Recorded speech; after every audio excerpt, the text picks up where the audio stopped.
another episode of Bay Area Boxing Talk. I'm your host, Town Biz, coming out of that East Side, Oakland. All right, so of course we gonna talk about the phone call, the leaked phone call. Also talk about the card that's gonna be going down December the 10th with Top Rank. And at the end of the day, no matter what you think of Bob Arum, what you think of Top Rank, at the end of the day, I'm doing real objective and fair journalism. It's a good card, man. It is going down in New York. It's happening at Madison Square Garden, the real Madison Square Garden. So yeah, New York gonna be lit. Unfortunately, it's happening the same day as Terrence Crawford, his fight. But this is nothing new. This has been going on for a while. But Tell Biz will figure something out. I always do. But I will be covering. I'll just put it to you this way. I'll be covering both fights, and I'm gonna leave it at that. That's just real talk. I will be covering both fights. But let's get started. The thing is with me, I really have enjoyed bodying these PBC and these Errol Spence apologists, these Al Haymon apologists, because at the end of the day, that phone call, that leaked phone call, was telling. And the phone call itself, even though the audio was really bad, but you could hear what was, for the most part, you could hear what was being said. I don't know how long ago this phone call was recorded, but it just goes to show you that even Errol Spence and Al Haymon may not be on the same page, but at the end of the day, that's been proven. Al Haymon don't want to make this fight. And that's just real talk. And all this stuff about Errol Spence being his own boss, that's been exposed. I already told you he can't make no move unless Al approve it. Now, I'm laughing at all of the facts that these PBC and Errol Spence deep dummies from Sanford and Son dummies. They the big dummies. Because now that the air been let out of y'all balloons, what can y'all do now? Like I said, what spin can you put on it now? What spin can you put on it now? What excuse can you make now? Because I'm very curious to see what excuse you can make now, but that's what you get for listening to these type of dudes that was pushing agendas. Al Haymon been wanting the Thurman fight. I told you that they was trying to age Terrence Crawford out. They was prolonging this fight if they really want to make the fight. And then the thing is, everybody tried to hang this on Terrence Crawford, and you heard even the audio where you clearly heard Errol Spence say that Bud want to meet with Al Haymon personally. Forget all that conference call, Zoom stuff. And that to show you what type of Al Haymon is. He don't even want to meet. And this is what I've been saying about this. The media and answer questions, all figure this out. He don't even have enough respect for Terrence Crawford to meet with the man personally and try to get this fight did. So do that sound like a dude that's really trying to make a fight? Don't sound like he trying to make a fight to me, but I've been telling y'all this. I've been spot on what I've been saying. He don't even have the decency to meet with this man in person. And I checked on the internet. Al Haymon don't have no warrants for his arrest. But I know y'all gonna say Al Haymon a busy man. Can't be that damn busy.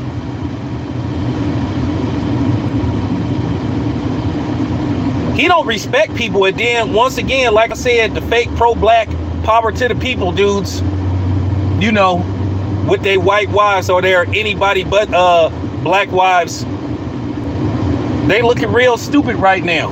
But like at the end of the day, I love exposing you guys because a lot of y'all was snakes and y'all was two-faced it. And then some of y'all was trying to imply, had the audacity to try to imply that I was some kind of coon. I could put it to you this way. I ain't ever gonna do business with people like that sat up there and put down my people. Not like that. I'm just keeping it a buck. Just like when I be talking about issues that go in the community, I can tell you this much: I'm not ever gonna have a white man come on my show and talk about black women. Just or have a white woman come on. Not gonna happen.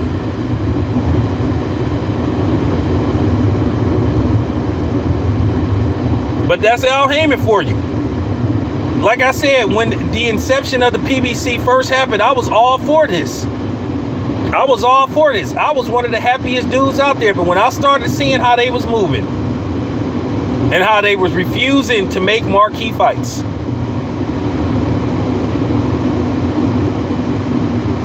when they had ample opportunity to try to figure this out, I was like, okay. It got to the point where I just couldn't put everything on Eddie Hearn. Got to the point where I couldn't put everything on Oscar De La Hoya. Got to the point where I couldn't put everything on Bob Arum.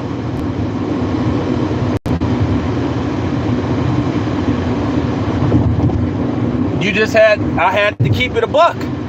And I saw how they was moving. Like, the proof is in the pudding. No, people try to say, hey man, listen, check this out and all this stuff. I told you. Now, for some reason, they didn't have no problem like putting out what Deontay Wilder supposed to have did versus Robert Helenius. And shout out to Wilder. At the end of the day, it was a great fight. I don't really give a damn what the pay-per-view numbers was. But then, like I said before, when it came to other fights, like I said, I was real suspicious of those numbers. But when I was suspicious of them, of course, I got called a hater. I got called a sellout. Because like I said before, if you selling the type of numbers and moving the type of pay-per-views that was being reported, then like I said, you would have got, the networks would have extended the deal. No Fox and PBC. But yeah, there you have.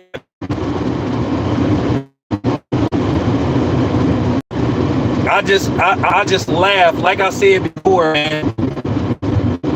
The way people criticized and went after Terrence Crawford it was just really absurd. But like I said before, you heard it out of Errol Spence' mouth. Said that Al didn't really want to even meet with Terrence Crawford because Terrence Crawford hired 2 lawyers. He agreed to take less money. He asked to see the books, which he had a right to. But then you had these, you know what I'm saying? You had these fanboys sitting up here trying to make up fake narratives and stuff. If Terrence Crawford would agree to fight in Dallas, the fight would have got made. Well, I don't know about that. I don't even believe the fight would have got made if Terrence Crawford agreed to fight in Dallas. They would do some new obstacle. That's all they've been doing, throwing obstacle after obstacle in the way. This has been a damn gauntlet with Terrence Crawford. They were the ones that put out all these stipulations. Oh, you got to do this, you got to do that. They said the biggest hurdle preventing this fight from happening was Bob Arum. So Bob Arum was the first escape, the one they used to prolong the fight from 2018 to 2021. So that was the cap the first 3 years. That was the cap the first 3 years. So then after Terrence Crawford became a promotional free agent, then it was the money. 80-20, 70-30, 60-40.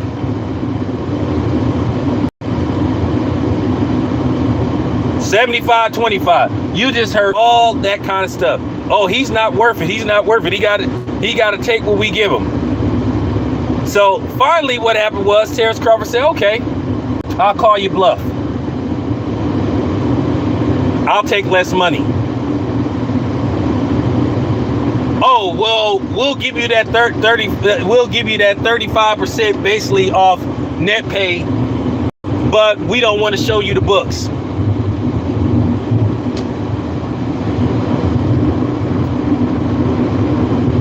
So there you had the fanboys. See. I told you Terrence Crawford don't want, like I said before, I had fun, man, like ethering these dudes. It was fun ethering them. It was fun killing their credibility.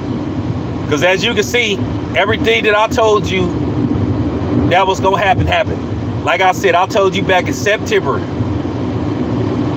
when they was talking about November, that it didn't seem like it was going to be November 19th. I said going into I said if they don't announce the fight by the second week of September, I said there ain't going to be no fight November the 19th. And then you heard all this stuff. You heard from July, you heard it could happen in September. Then you heard it could happen in October. You heard it could happen in November. Heard it could happen in December. Heard it could happen in January. Heard it could happen Black History Month. Then you seen all these leaked texts and I kept telling y'all, the people that was leaking this information to the media was from the PBC themselves. That this fight wasn't gonna get made. Tim Smith said out earlier this year. Well, we don't know if we have the resources to pay Terrence Crawford because we don't want to offer him something that was insulting.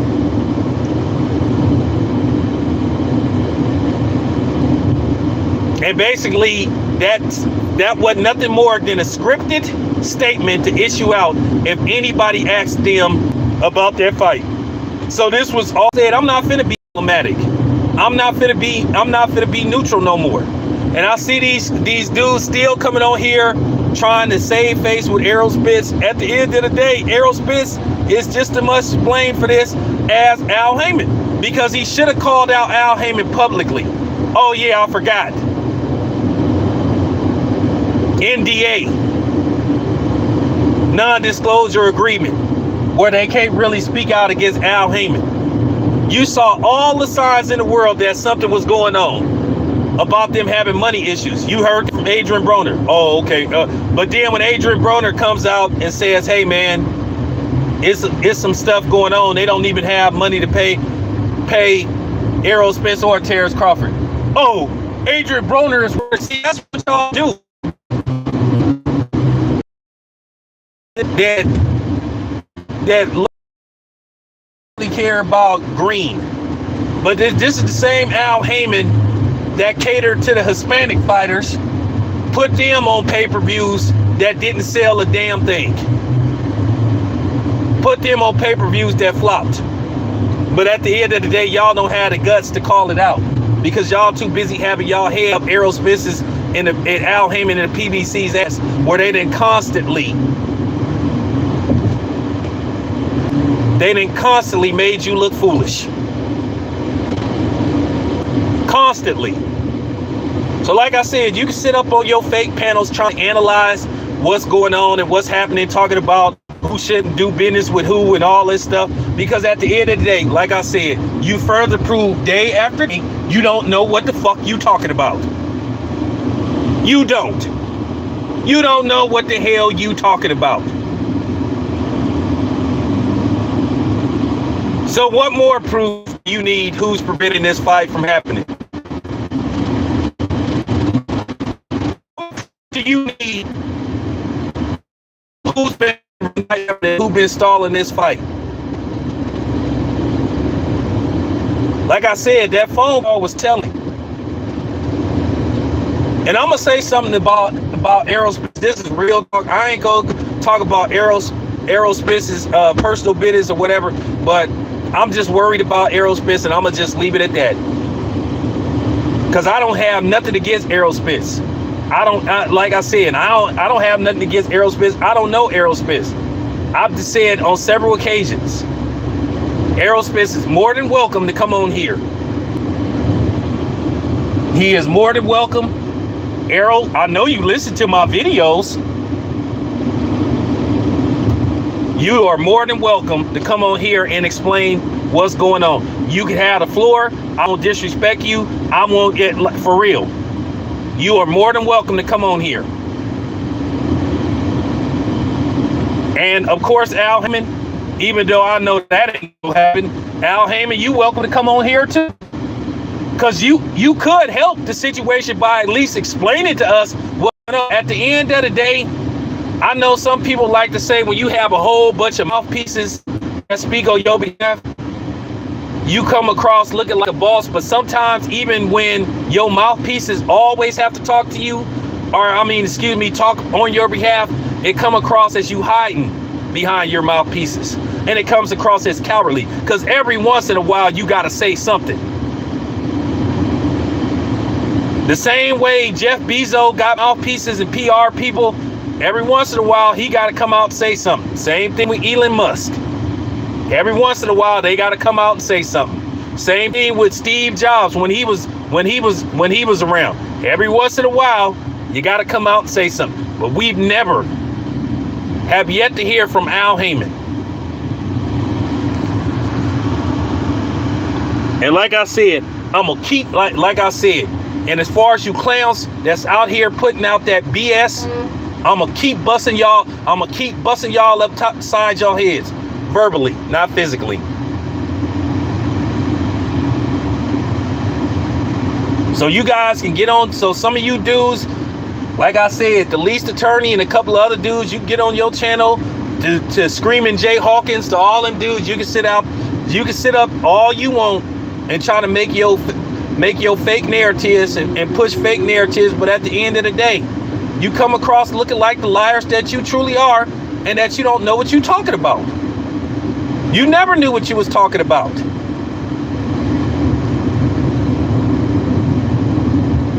You never knew what you was talking about. You were just lying, and that's all it come down to.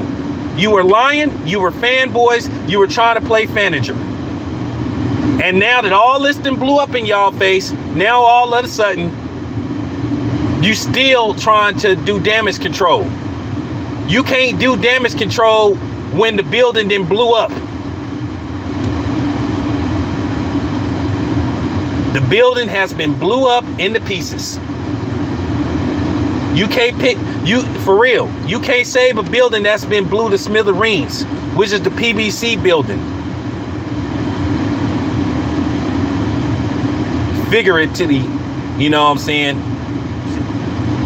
Just because I think I'm making, you know what I mean? Because you got to watch what you say, because somebody would say that you making, certain type of threat. No.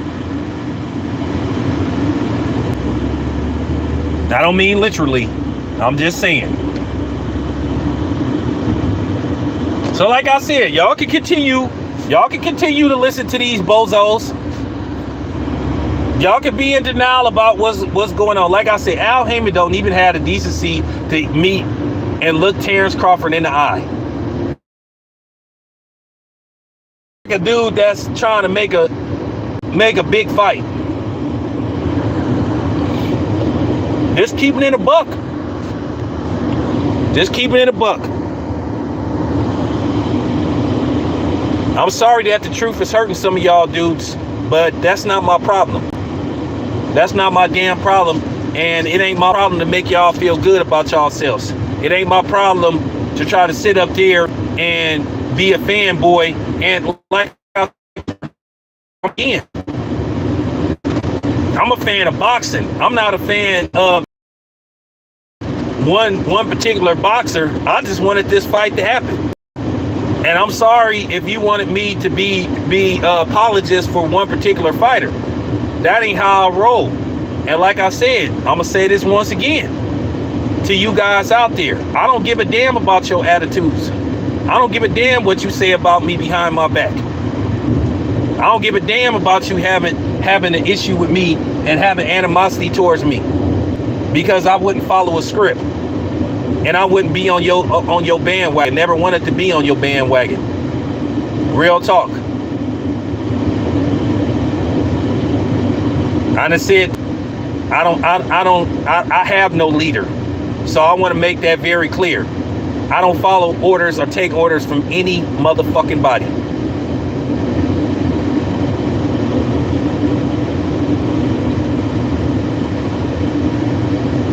And like I said, it just goes to show you how a lot of these dudes get down.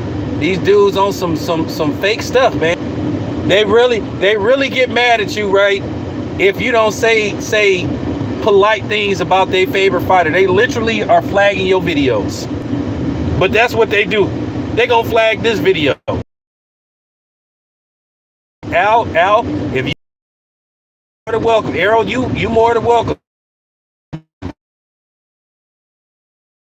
Floor, if you allowed to talk. Appreciate the super chat. Like I said, guys like me out here working hard, man, to put out this content, man.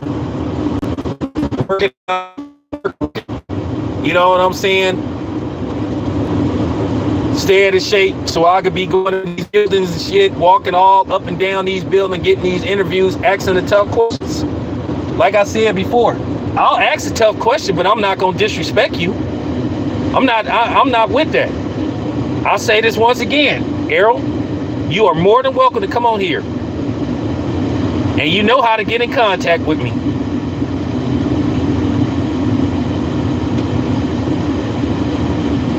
So just keep it at a buck. Anyway, thanks for tapping in. It's your boy Town Biz. I'm out.